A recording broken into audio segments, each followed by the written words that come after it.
AP assembly budget సమావేశాల schedule ఖరారైంది. ఈ నెల 22 వరకు సమావేశాలు నిర్వహించాలని బీఏసీలో నిర్ణయించారు. 8 బిల్లులతో పాటు ప్రభుత్వ పాలసీలకు ఆమోదం తెలపాలని బీఏసీలో నిర్ణయించినట్లు అయ్యన్న వెల్లడించారు.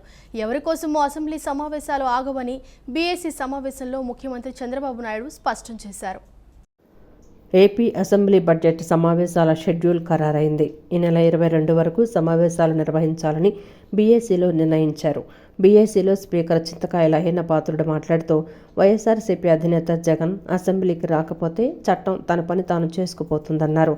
ఈ నెల 22 వరకు అసెంబ్లీ సమావేశాల నిర్వహణ ఉంటుందని, అసెంబ్లీ సమావేశాలు సీరియస్గా జరగాలన్నారు. రేపు బడ్జెట్పై అసెంబ్లీ కమిటీ హాలులో ఎమ్మెల్యేలందరికీ శిక్షణ తరగతులు ఉంటాయన్నారు. శనివారం కూడా సభ నిర్వహించాలని నిర్ణయం తీసుకున్నట్లు తెలిపారు. బిల్లులు చర్చలకు అనుగుణంగా కొన్ని రోజులు 2 పూటల అసెంబ్లీ నిర్వహణ ఉంటుందన్నారు. 8 బిల్లులతో పాటు ప్రభుత్వ పాలసీలకు ఆమోదం తెలపాలని బీఏసీలో నిర్ణయించినట్లు అయ్యన్న వెల్లడించారు. ఎవరి కోసమో అసెంబ్లీ సమావేశాలు ఆగవని బీఏసీ సమావేశంలో ముఖ్యమంత్రి చంద్రబాబు నాయుడు అన్నారు. ప్రజా సమస్యలపై బాధ్యతాయుతమైన చర్చ జరపడం సభ్యుల బాధ్యత అన్నారు. 95లో తెల్లవారుజామున 4 గంటలకు ముందు రోజు రాత్రి భోజనం చేసిన సందర్భాలు ఉన్నాయని గుర్తు చేశారు. ఎమ్మెల్యేలు విధిగా అసెంబ్లీకి హాజరై సీరియస్గా తీసుకోవాలని ఆదేశించారు. చీఫ్ విప్పులను రేపు ఖరారు చేయనున్నట్లు సీఎం చంద్రబాబు తెలిపారు. తాను స్పీకర్గా ఉన్న సమయంలో సభలో చంద్రబాబు హుందాతనం చూశానని జనసేన పక్ష నేత నాదెండ్ల మనోహర్ అన్నారు. కనీసం 15 రోజులైనా అసెంబ్లీ సమావేశాలు జరగాలని బీజేపీ పక్షనేత విష్ణుకుమార్ రాజు బీఏసీ సమావేశంలో తెలిపారు. ప్రజాధనం దుర్వినియోగంతో కట్టిన ఋషికొండపై చర్చ జరగాలన్నారు. ఎమ్మెల్యేలంతా ఒకరోజు ఋషికొండ పర్యటన చేపట్టాలని విష్ణుకుమార్ రాజు కోరారు. రాష్ట్ర ప్రభుత్వం ఆర్థిక కష్టాల్లో ఉన్నప్పటికీ బడ్జెట్ ప్రవేశపెట్టిందని రాష్ట్ర సమాచార పౌర సంబంధాల శాఖ మంత్రి పార్థసారథి అన్నారు. రాష్ట్ర ఆర్థిక వ్యవస్థను తిరిగి గాడిన పెట్టేందుకు కూటమి ప్రభుత్వం కృషి చేస్తోందని చెప్పారు. ఉచిత గ్యాస్ హామీ అమలులో భాగంగా 840 కోట్ల నిధులు మంజూరు చేశామని, మరో 2 పథకాల అమలు కోసం ఈ బడ్జెట్లో నిధులు కేటాయించామని మంత్రి తెలిపారు. రాష్ట్ర ప్రభుత్వం ఆర్థిక కష్టాల్లో ఉన్నప్పటికీ బడ్జెట్ ప్రవేశపెట్టిందని రాష్ట్ర సమాచార పౌర సంబంధాల శాఖ మంత్రి పార్థసారథి అన్నారు. గత ప్రభుత్వం అధికార దుర్వినియోగానికి పాల్పడిందని, వ్యవస్థలను ధ్వంసం చేసి పరిపాలన అస్తవ్యస్తం చేసిందని మండిపడ్డారు. రాష్ట్ర ఆర్థిక వ్యవస్థను వైఎస్ఆర్ కాంగ్రెస్ పార్టీ సర్కారు చిన్నాభిన్నం చేసిందన్నారు. గత వైఎస్ఆర్ కాంగ్రెస్ పార్టీ సర్కారు 1.35 లక్షల కోట్ల మేర బకాయిలు పెట్టి వెళ్లిపోయిందన్నారు. రాష్ట్ర ఆర్థిక వ్యవస్థను తిరిగి గాడిన పెట్టేందుకు కూటమి ప్రభుత్వం కృషి చేస్తోందని చెప్పారు.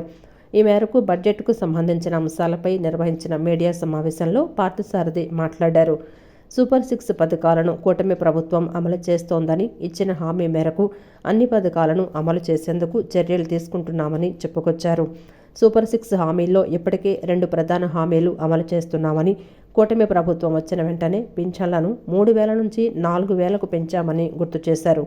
ఉచిత గ్యాస్ హామీ అమలులో భాగంగా 840 కోట్ల నిధులు మంజూరు చేశామని, మరో 2 పథకాల అమలు కోసం ఈ బడ్జెట్లో నిధులు కేటాయించామని మంత్రి తెలిపారు.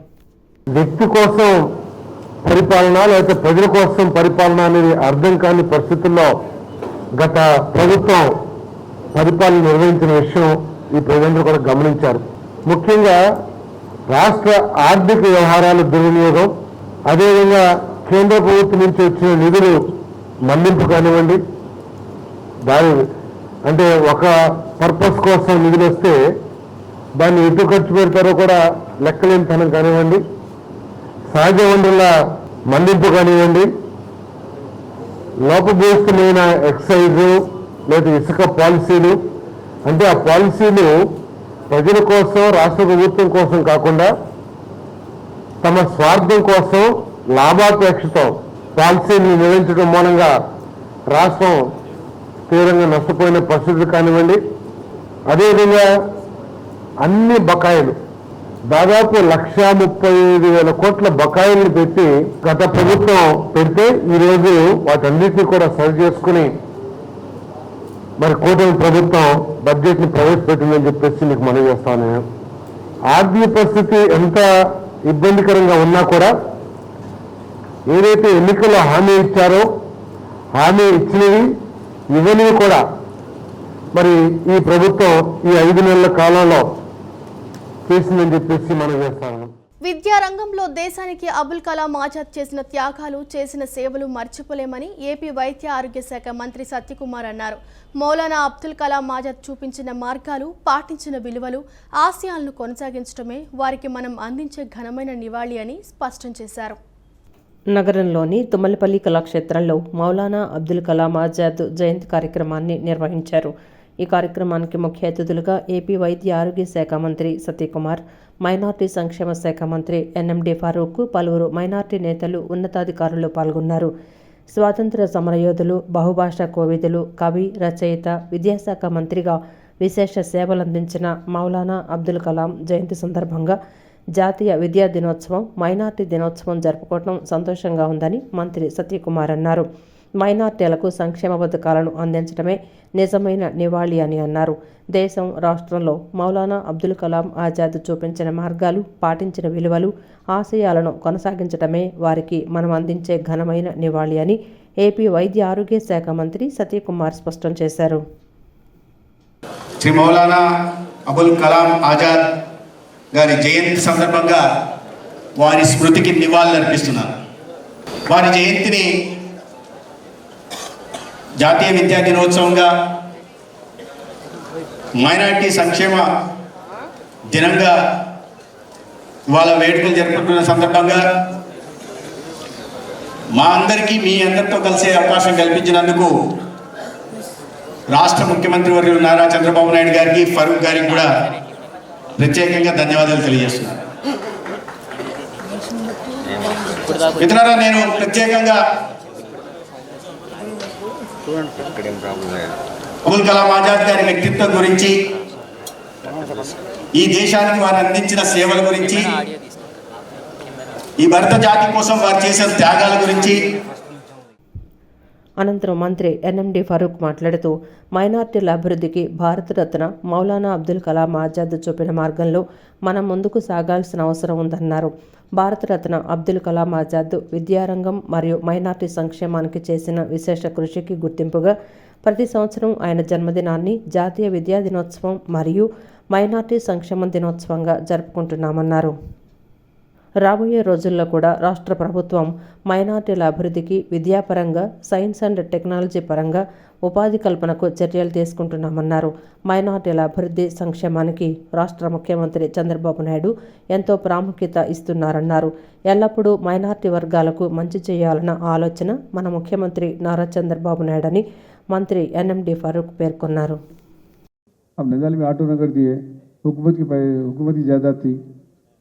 कड़पे में कितनी ज़्यादा है, करुल में कितनी है, विजयवाड़ा, गुंटूर कहाँ चार्ज जाती है मुसलमानों की? क्या इंस्टीट्यूट नहीं बन सकते? जी फरमाइए। नहीं थोड़ी ये मैं पॉइंट में बाद में आता हूँ, पहले मेरे बोले दो, क्योंकि सीएम साहब आने का था, बोला ना मैं, इसकी वजह से यहाँ से मैं मेरी सॉरी टू से हूँ.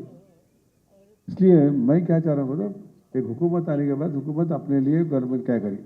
बजट आया हमारा कुछ तो भी, बजट इज राइट हमारा, वेलफेयर स्कीम्स वो आप इलेक्शन में अनाउंस करते हैं. విజయవాడ ఇంద్రకీలాద్రిపై భవానీ దీక్షలు నేటి నుంచి ప్రారంభమయ్యాయి. మహామండపం 6వ అంతస్తులో అమ్మవారికి పూజలు నిర్వహించిన అనంతరం మాలధారణ కార్యక్రమాన్ని ప్రారంభించారు. ఆలయ కార్యనిర్వహణ అధికారి రామారావు, వైదిక కమిటీ సభ్యులు పూజా కార్యక్రమంలో పాల్గొన్నారు. గురు భవానీలు భక్తులకు మాలధారణ చేశారు. నేటి నుంచి 5 రోజుల పాటు మాలధారణ కార్యక్రమం జరుగుతుందని రామారావు తెలిపారు. డిసెంబర్ 21 నుంచి 25వ తేదీ వరకు దీక్షా విరమణ కార్యక్రమం ఉంటుందని, భవానీలకు ఎటువంటి అసౌకర్యం కలగకుండా అన్ని ఏర్పాట్లు చేశామన్నారు.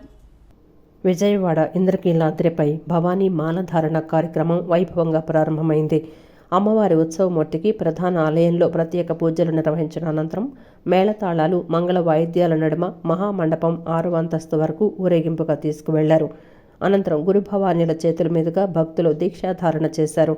భక్తులు పవిత్ర కృష్ణానదిలో పుణ్యస్నానాలు ఆచరించిన అనంతరం అమ్మవారి ఆలయానికి విచ్చేసి మాలధారణ చేస్తున్నారు. ఆలయ కార్యనిర్వహణాధికారి కెఎస్ రామారావు, వైదిక కమిటీ సభ్యులు కార్యక్రమంలో పాల్గొన్నారు. ఈ సందర్భంగా రామారావు మాట్లాడుతూ గణపతి పూజ అనంతరం మూలవిరాట్ అమ్మవారికి మాలధారణ చేసిన తర్వాత భక్తులందరికీ మాలధారణ చేయటం జరిగిందన్నారు. నేటి నుంచి 5 రోజుల పాటు మాలధారణ కార్యక్రమం ఉంటుందన్నారు. డిసెంబర్ 21 నుంచి డిసెంబర్ 25వ తేదీ వరకు దీక్షా విరమణ కార్యక్రమం ఇక్కడే జరుగుతుందన్నారు. అర్ధమండల దీక్ష చేయాలనుకునేవారు చేయవచ్చని, ఇది దీక్షా సమయమని, ఈ సమయంలోనే దీక్షలు తీసుకోవాలని పెద్దలు చెప్తున్నారని తెలిపారు. దసరా సమయంలోనే కొందరు దీక్షలు ప్రారంభించడం, మాలధారణ చేయటం చేస్తున్నారని, వైదిక సిబ్బంది సలహా మేరకు చేయాలన్నారు. సరైన దీక్షా సమయం ఇప్పుడేనని చెప్పారు. అమ్మవారికి మాలధారణ చేసిన తర్వాత భక్తులకు మాలధారణ చేయడం జరిగింది. గణపతి పూజ తర్వాత అటు మూల విరాట్ అమ్మవారికి మాలధారణ చేశారు అర్చక స్వాములు. దాని తర్వాత ఇక్కడ మిగతా భక్తులందరికీ మాలధారణ చేయడం జరిగింది. ఈ రోజు నుంచి 5 రోజుల పాటు మాలధారణ కార్యక్రమం ఉంటుంది. మాలధారణ వివిధ ప్రదేశాల్లో గురుస్వాముల ద్వారా భక్తులు తీసుకుంటారు. దీక్షలో ఉండదలిచిన వాళ్ళందరూ తీసుకుంటారు. అలాగే దీక్ష విరమణకు మండల రోజుల తర్వాత అంటే 40 రోజుల తర్వాత ఈరోజు తీసుకున్న వాళ్ళు 21వ తారీఖున, డిసెంబర్ 21న, రేపు తీసుకున్న వాళ్ళు డిసెంబర్ 22న, ఇలాగ 25 వరకు మాల ధారణ చేసిన వాళ్ళు ఇక్కడికి వచ్చిన తర్వాత విరమణ జరుగుతుంది. దీక్ష విరమణ కార్యక్రమం ఇక్కడ జరుగుతుంది. మరి అప్పటికి చాలా ఎక్కువ మంది ఇక్కడికి వచ్చే అవకాశం ఉంటుంది. అనంతరం వైదిక కమిటీ సభ్యులు మాట్లాడుతూ కార్తీక పౌర్ణమి వరకు మాలధారణకు అవకాశం ఉందన్నారు. మాలధారణ చేసిన ప్రతి భక్తుడు దురలవాట్లు మానేసి అంత సుఖశాంతులతో ఉండాలనేది దీక్షల ఉద్దేశమన్నారు. అమ్మవారి అనుగ్రహంతో కుటుంబం సుఖశాంతులతో ఉండాలంటే దురలవాట్లు మానేసి నిష్ఠతో దీక్ష చెయ్యాలన్నారు. ఇక్కడి నుంచి దురలవాట్లు మానేసి అంతా కూడా సుఖశాంతులతో ఉండటం కోసం అనేది ఈ యొక్క దీనికి మూలం. ఈ దీక్ష అనే దానికి అర్థం అది.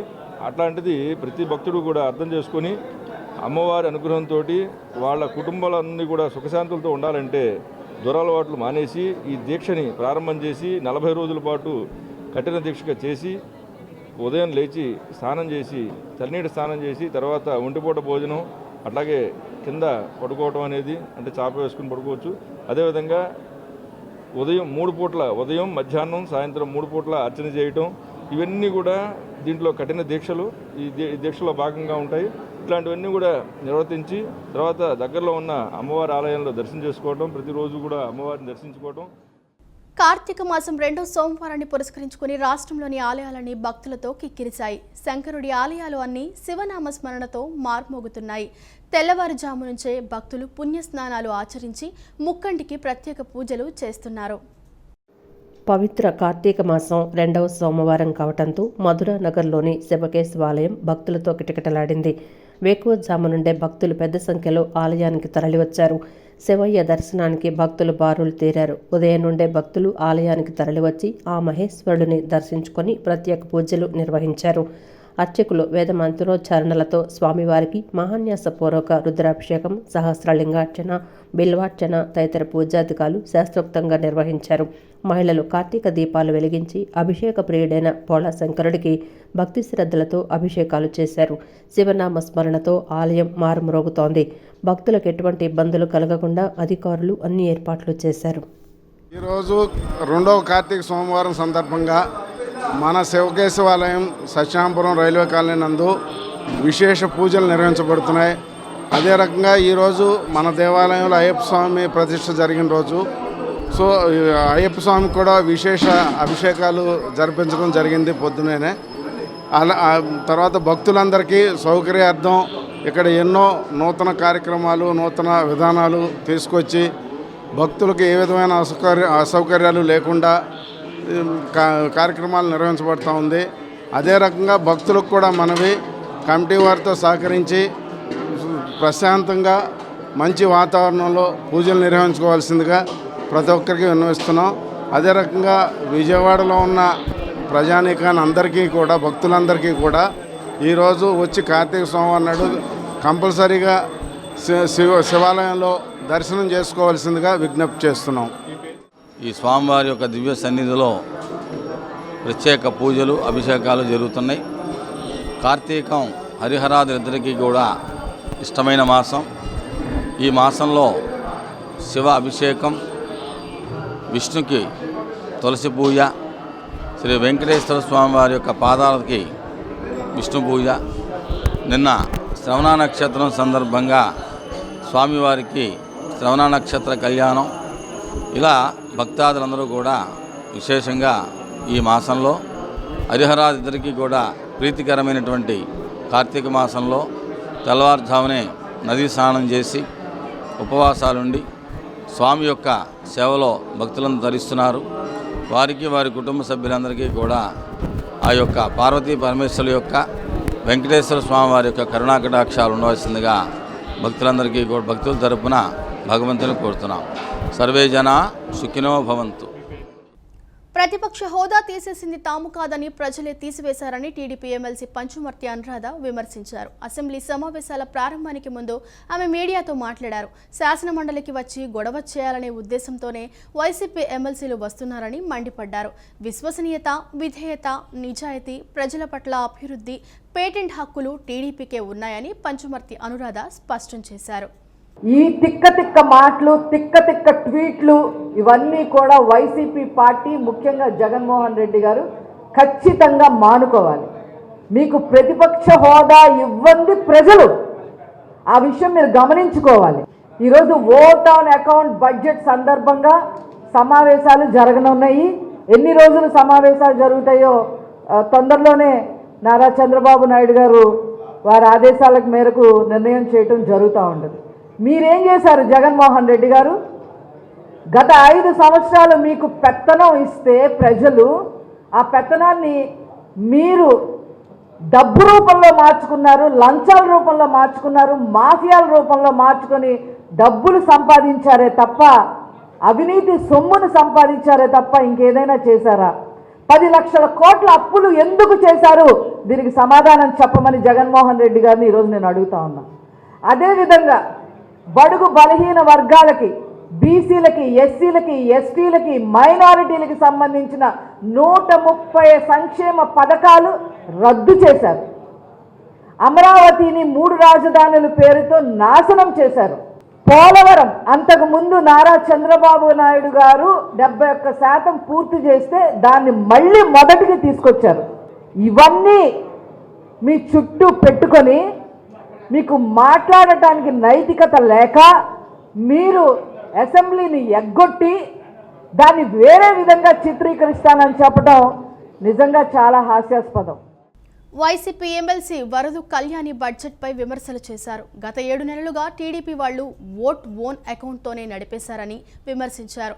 రైతుకు సంవత్సరంకి 20,000 ఇస్తామని ప్రకటించారని, అలా చేస్తే 10,000 కోట్లు కావాలని, కానీ బడ్జెట్లో 5,300 కోట్లు కేటాయించారని అన్నారు. కాపీ కొట్టడంలో ఉన్న చిత్తశుద్ధి పథకాల అమలులో లేదని విమర్శించారు. ఉచిత బస్సు ఎప్పుడు ఇస్తారు అని 2.5 కోట్ల మంది ఎంతకాలం ఎదురు చూడాలని ప్రశ్నించారు.